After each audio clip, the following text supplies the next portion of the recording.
Hello comrades, and welcome back to Let's Play Kaiserreich, the Legacy of the Weltkrieg, etc, etc, etc. And it is time, I have decided, that we get up for war properly. The time has come. I've been reviewing the intelligence reports from Germany and France, and the Frenchies outnumber the Germans by a significant amount. And now Belgium's gone, it's really only a matter of time until Germany collapses.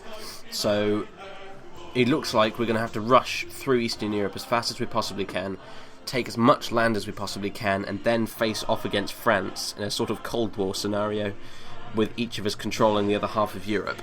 Not the outcome I would have liked, but it's not too bad, I guess.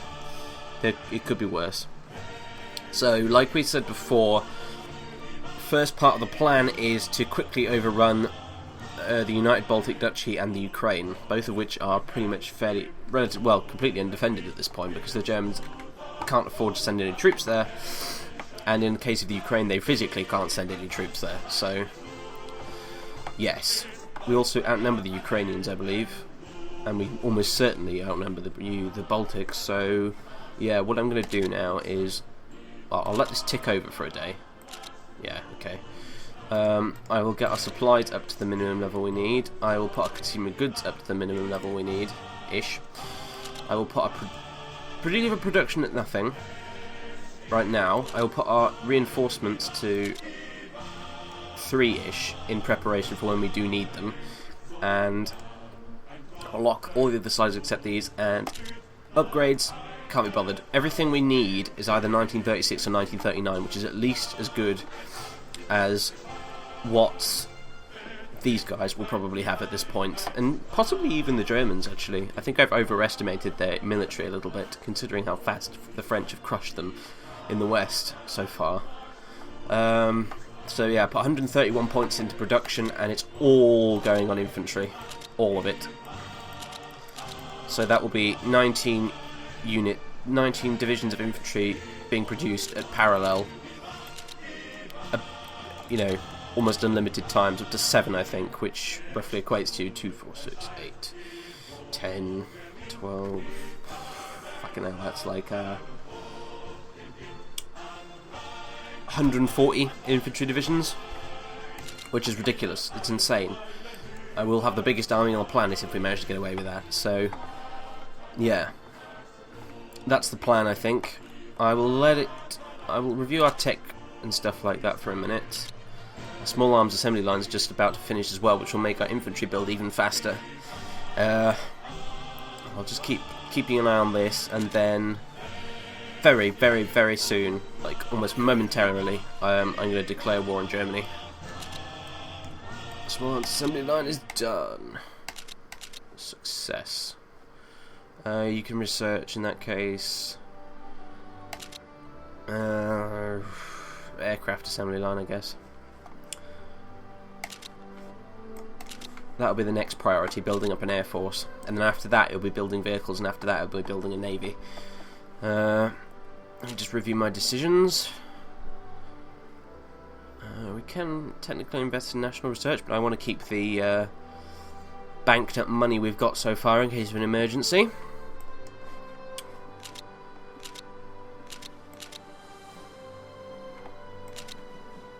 Right, now let's get these infantry into production.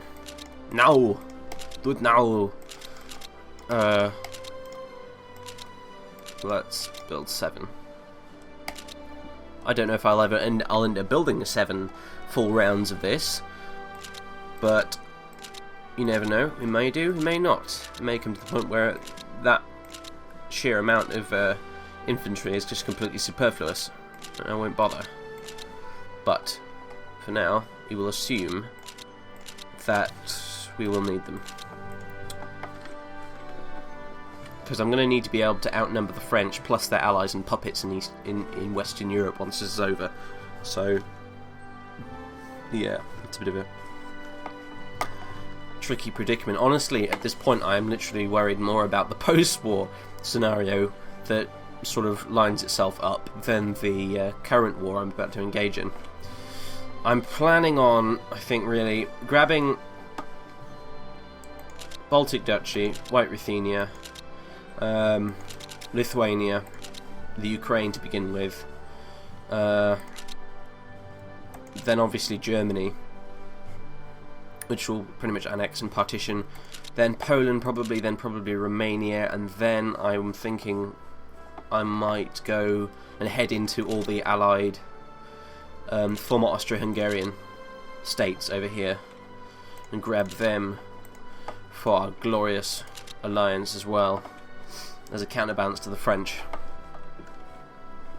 So yes, how much I will outright annex and how much I will puppetize, I've not yet decided. I'm thinking the most likely scenario at the minute is probably going to be all of this over here, all of Poland, probably most of Romania, Belarus / White Ruthenia, the Ukraine obviously, and Lithuania I'll probably annex as well, and Germany will become puppetized, most likely. Well, our half of Germany will become puppetized, because I have no doubt that the French will take a significant portion of it for themselves. So anyway, what else we got going? Interceptor 1940 is nearly done. Improved decryption devices nearly done. That will be very useful. Interceptor 1940, lovely. Lovely jubbly. Let's research something else in the meantime, however. Like basic pharmacology, which I probably should have researched earlier, but never mind. Let's see, who can we get on this? Azerbaijan Scientific Research Institute, why the fuck not? Let's give them something to do. Improved decryption devices is done as well. Excellent.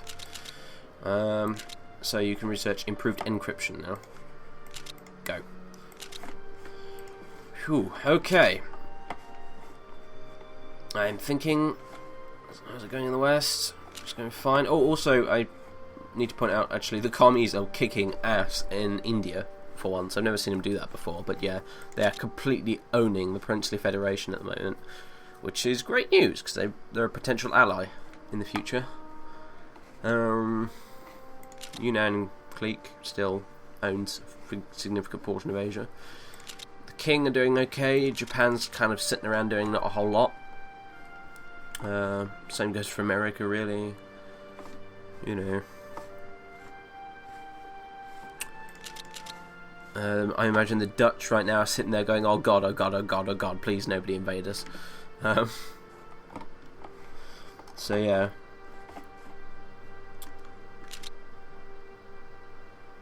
Let's keep waiting a little bit longer. It's a bad time of the year to do this, really, in all honesty. It's November, which means it's coming up to winter, which means we'll have bad weather to be fighting in, but there's nothing I can do about that, because if I wait till summer, or spring, the French will probably have won by then, which is no good.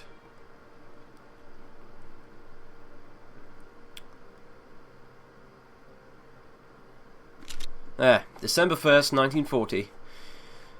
How's the weather doing? Oh god, yeah, most of Eastern Europe is completely frozen over. But, what the fuck? There's nothing I can do about it. We've got to go. If we can take Ukraine and the Baltics, maybe, during the winter, and when it starts to thaw out a bit, advance a bit further, that would be alright. But yeah.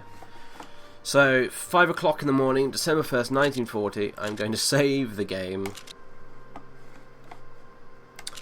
And we're going to... No, not demand territory. We're going to declare war on the German Empire. Bam! Which has put us at war with the United Baltic Duchy and the Ukraine. In fact, let's have a look at the diplomacy screen. Who am I at war with?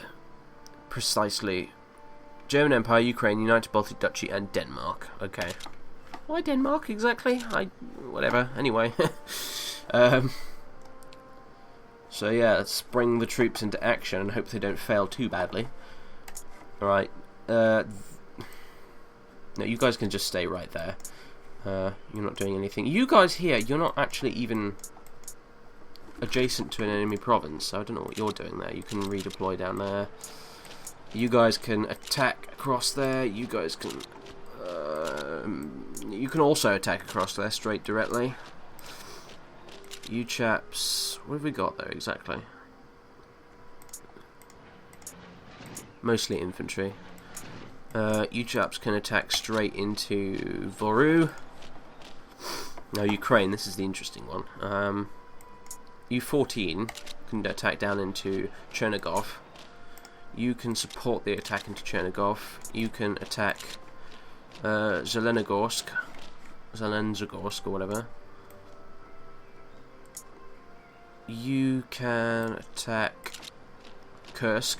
You can support the attack on Kursk. You can attack Rososh. You can support the attack on Rososh. You can attack Kamensk, Shaktinsky. You can support the attack there. You can attack Konstantinovsk. You can support the attack on Konstantinovsk, and you can stay right where you are. So let's have a look. That, all these little red arrows, you can't see very well unfortunately because my colour on the map is red. And that's not much help either. The little red arrows are attack points. And hopefully we'll beat them back in the first offensive and send them reeling, and we can just push on in and grab what we can. Unfortunately, I have a feeling that might not happen. We might get bogged down a lot longer than I intend to, but only one way to find out. Let's unpause the game. In fact, I'm going to slow it down to fast. And I'll click on here, see how all the battles are going on average. We appear to be doing fairly well. Shaktinsky seems to be at a sort of stalemate. Everywhere else we seem to be pushing them back though, which is great news. I'll leave my fighter planes in their bases for now until I figure out where exactly the Germans are going to be launching most of their attacks. I might just speed this up a teensy bit. The battles on this can be quite drawn out, actually. Yeah, Kamensk-Shatinsky is not going well. That one will probably end up in me losing, but that's fine. It'll just keep them occupied. Zelenzhigorsk is stalling as well. Dogvapils, or whatever that's called, is going well. Chernigov's going well.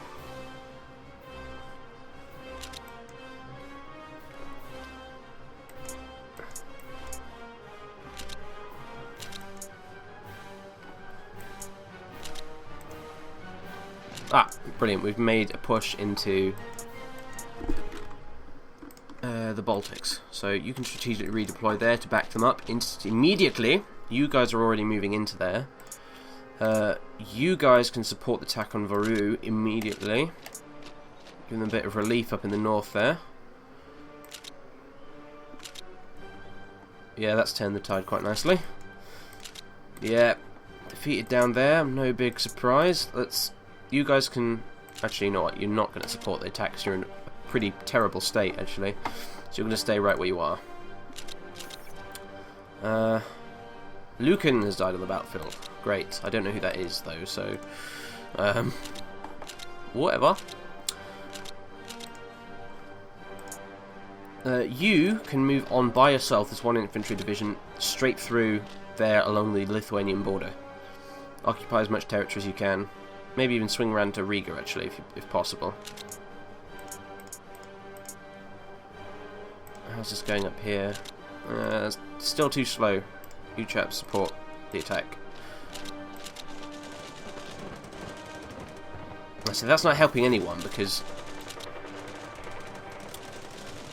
Look, we've got a penalty here. It says, Commander gets a severe penalty if too many units are under his command. And basically, we're using too many units in this battle, and we're suffering for it, because we don't appear to have a general with a high enough rank, or multiple generals without a high enough rank involved.